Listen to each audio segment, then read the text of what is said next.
Hello and welcome to the Daily Mill, Friday the 19th of March 2021. Today in Millwall News we have this. I'm going to start you off with showing you this. This is the team of the week or midweek of all the midweek games, because the whole league were playing in midweek games, and Jed Wallace made the team of the week. But the manager of the week was Mark Warburton, so because they actually won the game and we didn't. So I just wanted to show you that. I'm going to move on now to international call-ups. We have had some players called up to the international teams, which after this game against Middlesbrough tomorrow, there is going to be a break in Championship football for international games. And the first one I'm going to tell you about is Jón Daði Böðvarsson, and he's been called up to the Iceland squad. They've got 3 games. They've got 3 qualifying games. No friendlies, 3 qualifying games. That's utterly incredible. That they've got 3 games in a week. But there you go. They're going to Duisburg to play Germany on the 25th of March. Then they're going all the way to Armenia. That's been played in Armenia, even though they recently had a bit of armed conflict out that way, but it's still going on in Armenia. Then they've got to travel back to play Liechtenstein in Vaduz, Liechtenstein on the 31st of March, and we've got a game on the Good Friday, the 2nd of April, which is 2 days after that. And I think that's taking a piss, to be honest with you. 2 days after the game of the international. That's going to be played in the night time. So God knows when they're going to get back. They might not even have a proper sleep pattern. They might travel straight after the game, come back to, maybe they go, I don't even know what's going on. But to have a game on the night of Wednesday the 31st of March, and then less than 48 hours later, there's going to be another game against Rotherham on the 2nd of April, which is Good Friday. So, and that's a 3 o'clock kickoff. That's not a nighttime kickoff because it's Good Friday, and it's bank holiday. So, well, if you're not working, there's nothing going on there. If you're locked down and all that. But normally it would be a normal kickoff 3 o'clock. But less than 48 hours later, after that game on the 31st of March, we're supposed to be playing a game with players coming back from these trips all around the world. Now, normally I like it when our players go off, get called up international teams, and go and play. I like that. It's putting Mill's name out there in the world, you know. But this. I know, like, there's the thing with all the restrictions and that. This is just bullshit. Complete fucking bullshit. But there you go. And to make matters worse, is we're playing Rotherham.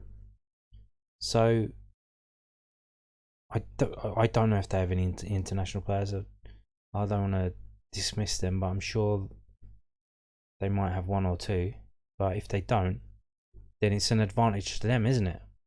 Now, if we were playing a team that was completely chock full of international players, like maybe, I don't know, like Norwich or someone, Brentford, if we were playing them, then we might have an advantage because they might have more players in this awful situation than we have. It's just, or you know what might happen is a few injuries. But you'll get the first 2 games played, and then there'll be a few #quote injuries, and then they'll hobble back to their clubs, and then especially that Liechtenstein game, Iceland don't need their better players out for that one, do they? Maybe they do, but I don't know. So that was Jón Daði Böðvarsson's epic journey saga the saga of Jón Daði Böðvarsson. We've also got Shane Ferguson. They're in a similar situation for Northern Ireland. So Northern Ireland, they've got to go to Parma to play Italy on the 25th of March. Then they've got a friendly on the Sunday the 28th. But again, on the 31st of March, they're playing Bulgaria and Belfast. So that's not that bad, because that's not that far. But still, you would imagine straight after the game, flying back to London, or maybe not. Do the planes fly that late? I mean, it's going to be done by about 11 o'clock. Then by the time he gets to the airport, it's going to be midnight.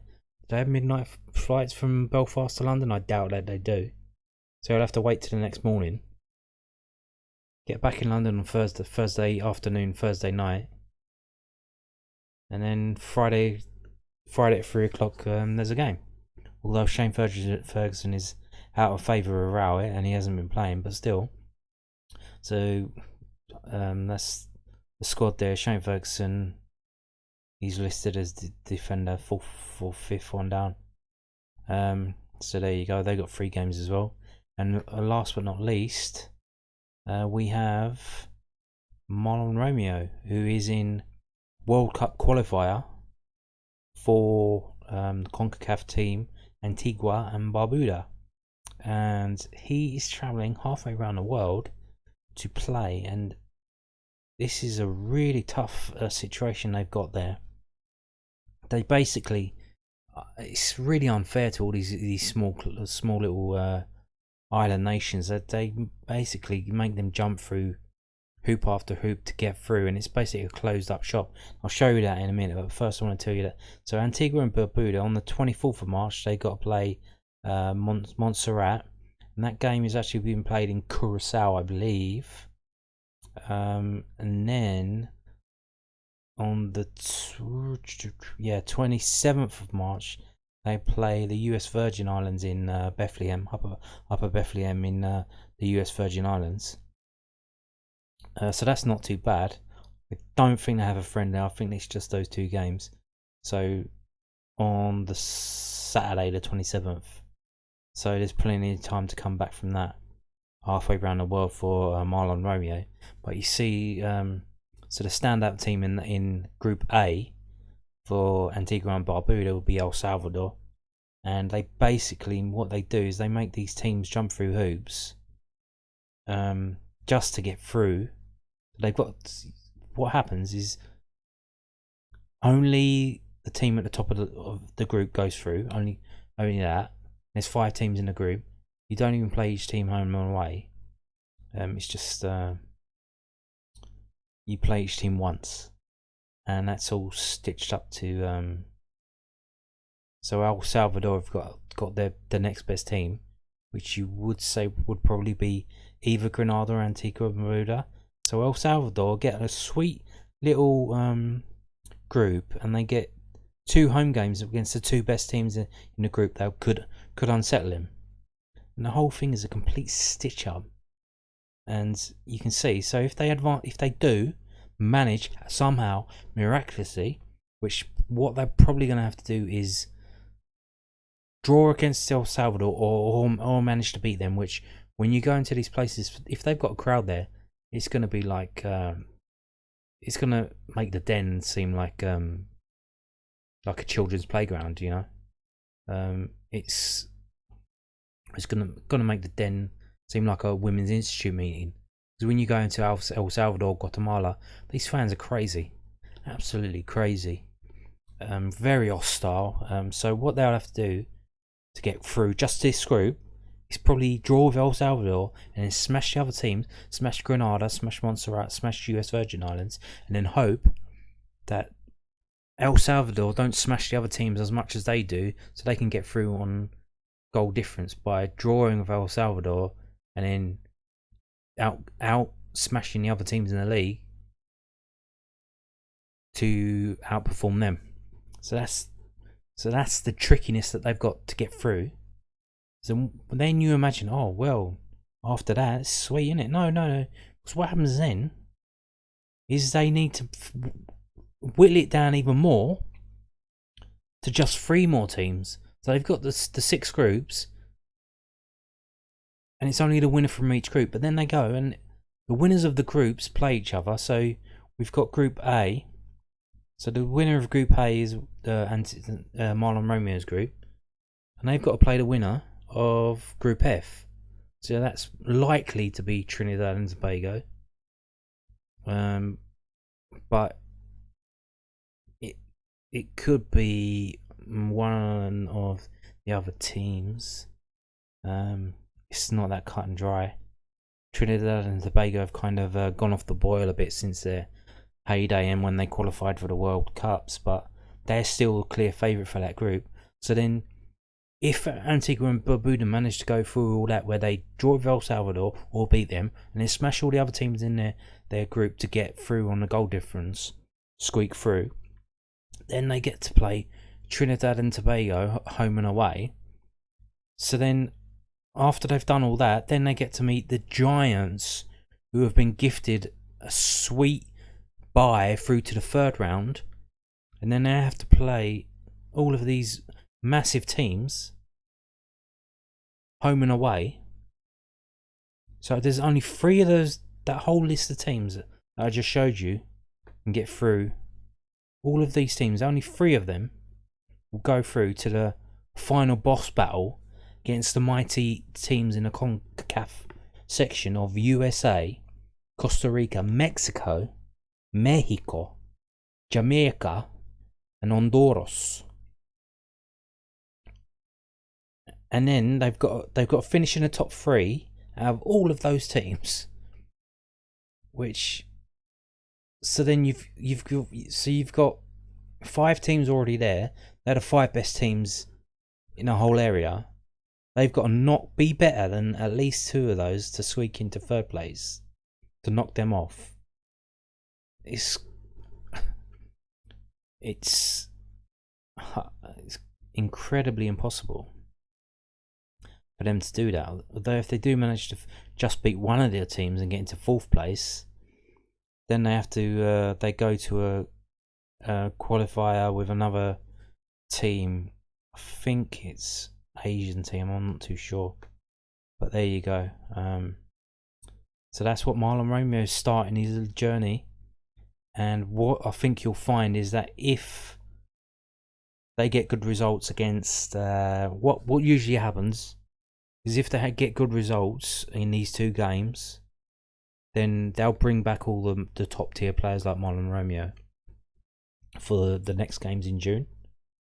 But if they don't get if they lose or they don't get a decent result, then they might just say, oh, it's not worth it. We're not paying your airfare out here, or there's no point wasting your time bringing you out here because we can't qualify now because we didn't win the first 2 games.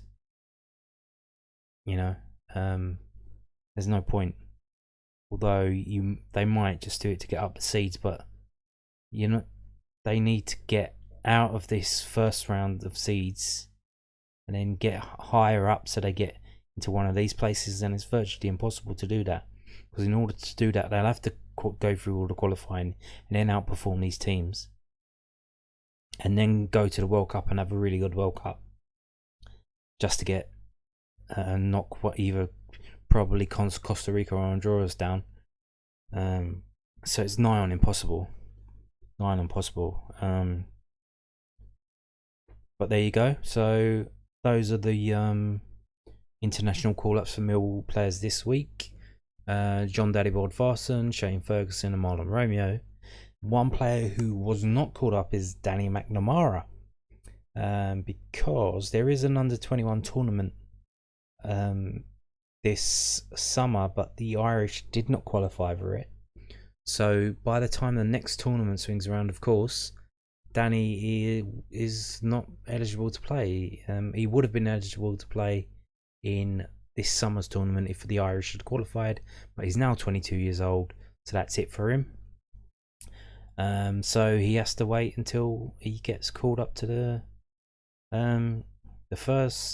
senior Irish team, which is unlikely if he's not playing, if he's not a regular first team starter, and he's playing at very high level, because the Irish team has pretty decent players to choose from. But for some reason, they picked Troy Parrott to be in their squad, even though he's struggled at Championship level and struggled in League One now. So there you go. No selection for Danny Mcnamara. He's got to fight it out to get in the senior squad for the Irish. So moving on, before this international break comes to pass, we have the little matter of tomorrow's game against Middlesbrough. Not Middlesbrough, Middlesbrough. Here you go. This is from WhoScored.com. And this is a little preview prediction.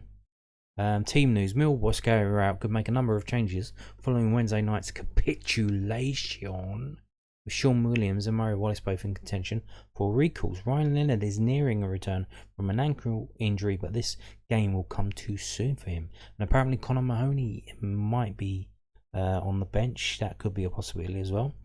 Team news for Middlesbrough: Marcus Tavernier scored from the bench in midweek and should replace Johnny Howe's son in the starting XI here.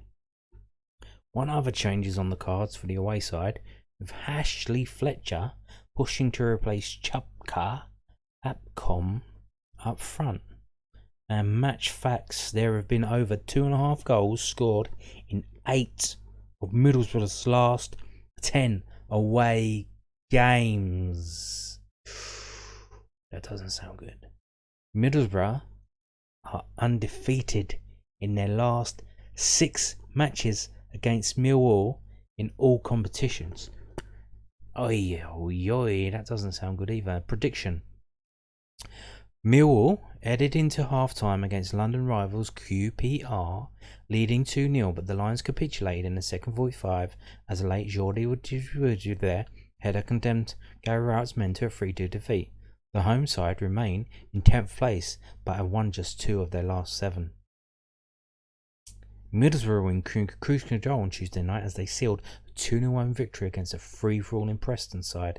Neil Warnock's men lack a regular goal threat, but are quietly closing in on the top 6 of the back-to-back league wins. And they predict Millwall 1, Middlesbrough 2. So there you go. They reckon we're gonna lose.